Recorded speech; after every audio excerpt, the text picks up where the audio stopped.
Rolling.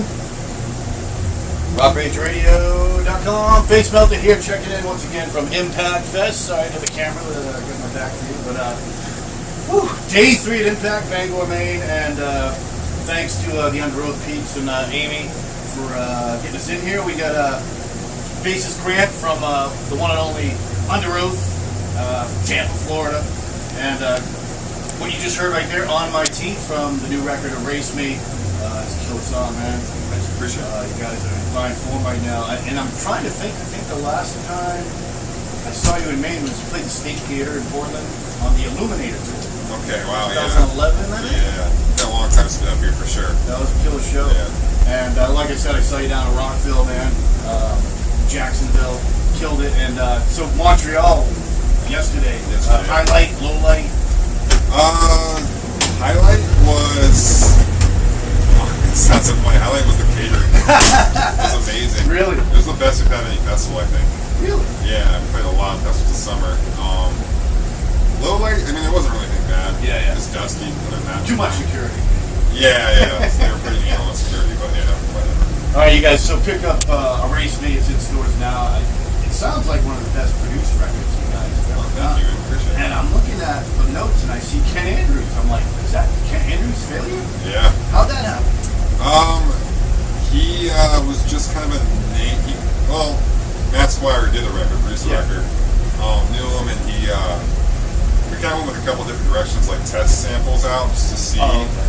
And I think for us, we like being a rock band as opposed to being like a pop band, I guess. Yeah, I know that we're not pop, but as far as like mixing goes, right. And I think that we've always just really liked the stuff that he does. We think that it sounds like real rock band kind of like style. Like not too much flourish or polish. Yeah, like guitars are heavy, it's thick, like it's not like vocals and then everything else. It's like it's a good mix. Almost like a kind of Foo Fighters style mix. Gotcha. So yeah, we sent songs out and we weren't sure with all the electronic stuff with him, but he nailed it. Like of all the guys, he did as close to what we were looking for as the most. So there was like minimal adjustments here and there, but like he pretty much hit the nail on the head. And obviously you guys are probably failure fans, right? Oh yeah. You're the rabbit, like a lot of stuff he's mixed too, like we're just into, So, and it looks like John Feldman contributed a little bit? He did a little bit, yeah. A couple of the guys, not all of us, went out to with him to work for like a week, and this is before we had anything going. Oh, okay. We it was just in motion, right? Yeah. So we kind of, they wrote, like covered a couple songs, and that one is the one that kind of held through all the writing and stuff, but I wasn't there, so I just heard stories of the experience, but it seems like it was an interesting time.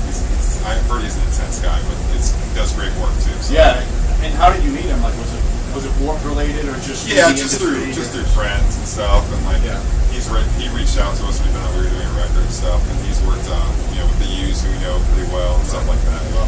Yeah, pretty guys. It seems like the fans are embracing this record because there's a little bit of a layover, right? Like, it's been like 8 years. Yeah, 7 or 8 years since our last record. Yeah. So I've been digging in this record, especially when I found out you were playing this fest. I do this fest every year. So let's play a couple tracks from Underoath. We'll be right back with Grant.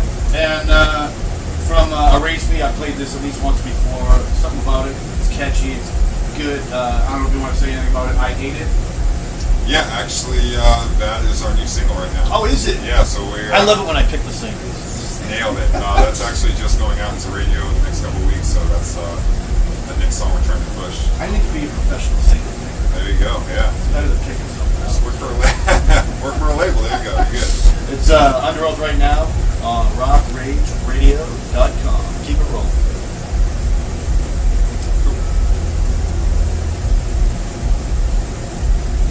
Rock Rage, Facemelter at Impact Music Fest. First inaugural, but you probably know the Rise Above Fest that Sean Crucida put on to help raise suicide awareness. Yeah. He did it for 5 years. I mean, did it 4 years in Maine, 1 year in New Hampshire, and like hit the 5-year mark, helping a lot of people, raising awareness, raising funds. And it made sense, I think, after 5 years to switch the name.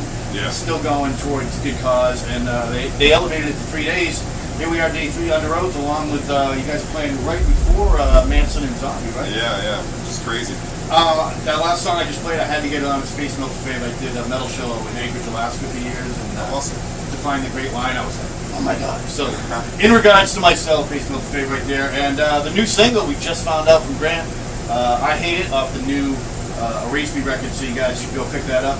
If you're in Maine, Bull Moose, you can get it online. Apple, Spotify, anywhere basically. Music's available. Someone that doesn't have like a good CD store in their town, you know, we have listeners all over the world, the country. Like, where should they go, like, to get it pretty quickly, like through the mail or whatever? I don't even know. I don't do that anymore. You know, I'm on like Apple Music. I don't know. I'm old school, dude. I spend like $1,000 on a CD. Where do you go? I just told them, but I'm saying like worldwide, like. Fearless site. You can get through our website. So do the record. Yeah. Fearless. Okay, right on.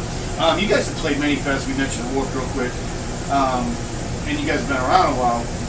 Can you think back? Like you said, Montreal was good. Like over the years, like the best moment, like where everything just clicked. Like the lineup was great, the crowd was great.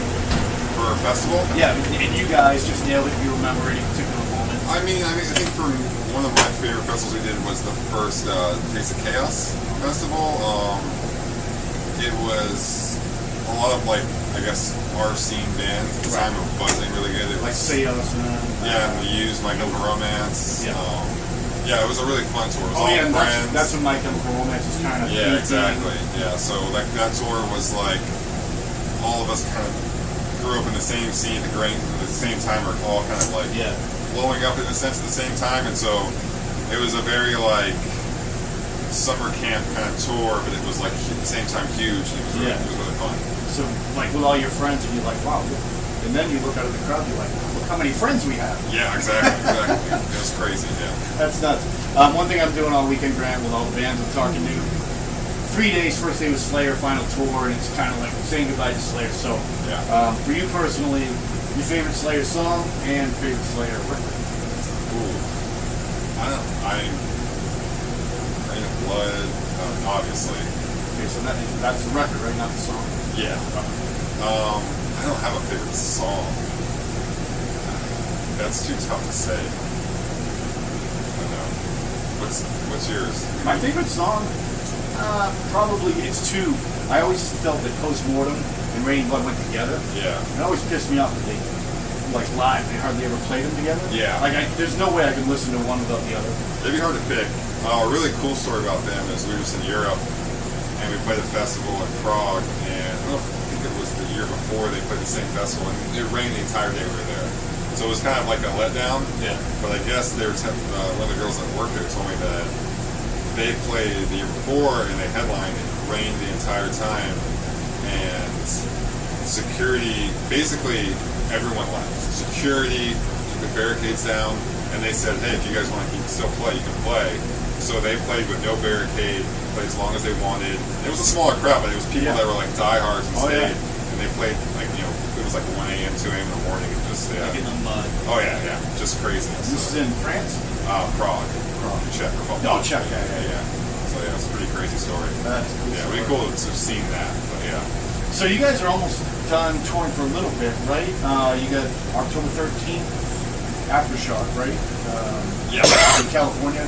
With System of a Down, Deftones, At the Drive-In, Stick to Your Guns. Yeah, we're also playing a festival in New York, upstate New York area called I Matter Fest. Oh, yeah. Which is us and August Burns Red, 68 bands. Do you guys put that on, or? No. Because you did it last year, right? We haven't. No, it's the first time. Oh, okay. So it's been a smaller fest, and it's been growing every year. The same kind of good cause. It's kind of like a suicide prevention kind of similar thing. to this. Yeah. Cool. Which, I think for us, especially with the new record and kind of where the band's at, we definitely are very supportive of that cause now, more than ever, I'd say. Especially seeing all the stuff that's happening, rock music especially. So I think it's important for people to be aware of. And I think it kind of gets pushed under the rug a lot. Yeah, people don't like to talk about it. Yeah, I mean, like we even talk about it on stage, like people don't like asking for help. It's like for some reason there's a stigma that's a sign of weakness. Like if you ask for help, it's like, it shouldn't be that way, it should never be that way. Like I think personally it takes more strength to ask for help than anything. So we try and kind of support those causes and at least whatever we can spread that message. And And this is, you said it's upstate New York. When is that? It's August 12th. Okay, so yeah. a few weeks. Yeah, a few weeks. And then we got Riot Fest in Chicago, doing Reading and Leeds in England, and then we have a full tour in the fall. Dance, Gavin, Dance. Right? Yeah, Dance, Gavin, Dance, The Plot and You. That's November, December. I think we're coming, I don't know if we're coming near here, but we're somewhere close. New York at least, but yeah. I'm glad you brought up the suicide awareness, because I haven't talked about it probably as much as I should this weekend, but I thought it kicked off powerfully yesterday. Roseview out there in Portland, they're dropping a record soon. You'd probably dig him if you heard him. And it's weird, the singer, he came out right at the beginning, and he just grabbed the crowd right away, and he talked about his brother that he lost, 21-year-old brother, like 3 years ago. Yeah. And it hit me too, because I have a Facebook friend that I've had for many, many years. And it was her son. I remember when it happened, but then this band comes up, hey, Duncan is my son. And it's crazy how it affects you. Like, I remember what she went through, and now I'm seeing this dude that I've interviewed, like a band I love, and I'm like, oh my god, that was your, Yeah, once it hits home, it's just like, it's one of those things where it's like, it's very, you sympathize with it, but it's hard to really like feel it, because it's like, 6 steps away, you hear about like some friend of a friend of a friend or a relative, but when it's someone that you've actually personally known or encountered, like it's definitely, I know for us, like, especially one song, the song Bloodlust on our new record is about that a lot, and we talked about it on stage, and I think in the last couple of shows and tours, we've had more people come up to us after, they've talked to us about like they're dealing with that stuff, and just like looking for help and things like that. It's really cool. Like, it's really cool to like say something and then have like an almost a direct result, someone like being like, wow, this hit me, kind of talking about it, and like, hopefully helping out in some way for them. That's powerful stuff. So you guys make sure you check out SAVE, the organization that we've had forever, and everything on Impact, all the sites and numbers are right there if you need help, somebody that needs help with that. Grant, thanks. Didn't mean to get too serious there, but no, you're good. You guys, I'm such a big fan, so this is a thrill for me. I've been in you guys 15 years now, and 20 years you've been around? Is that crazy? Yeah, I mean, 99, so yeah. Close, yeah. Getting there. Does it feel that way? Yeah. It's sometimes. I turned 37 this year, and I've been in the band for 16 years. Yeah. So it's one of those things where I'm like, 40's creeping up, and I'm like, 40 in like a rock metal band just seems like something just not normal. So yeah. How did you personally spend the downtime away from the band? Were you in another band at the time? Or no, I did a little bit of managing a couple bands, and then like local stuff, and then I actually worked at a company that did music distribution, mostly on online stuff. But it was cool. It was different.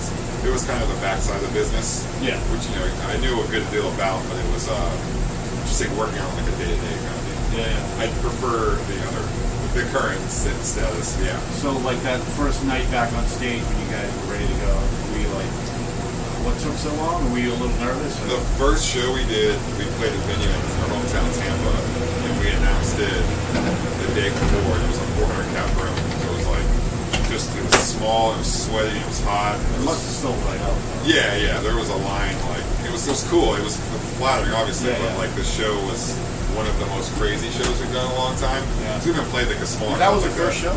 Yeah, it was just like a hey, let's just get the gears going again. Throw down. Yeah, it was just loud in your face and sweaty and hot. It was great. Yeah, it was sweet. So good to have you guys back.